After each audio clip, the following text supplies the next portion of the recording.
Tila bati-bati muna ngayong Pasko ang ilang mga aso't pusa na mistulang Belen noong nagsama-sama habang ang mga kambing at baka sinalubong ang mga sakristan. Pero bakit tila mainit ang ulo? Pusuan ng mga yan sa report na ito.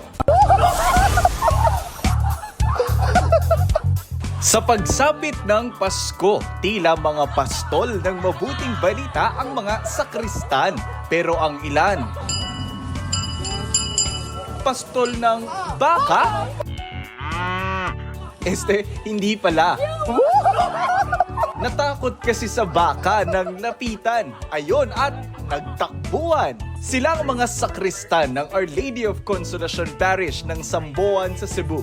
Naglibot sila nitong Pasko sa bayan ng Santander para sa tinatawag na Pax Tecum o Peace Be With You. Sa tradisyong ito, bit-bit nila ang imahen ng Infant Jesus para ipalaganap ang kanyang pagsilang. Sa bayan naman ng Daan Bantayan, Cebu, may humarang naman sa mga sakristan. Kambing.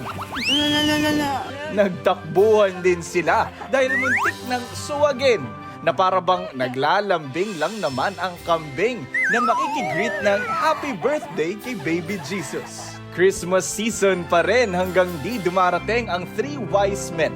Pero sa Malolos, Bulacan, parang buhay na Belen ang eksena. Bagamat ang nasa sabsaban, 3 asong nakamasid sa bagong panganak na muning.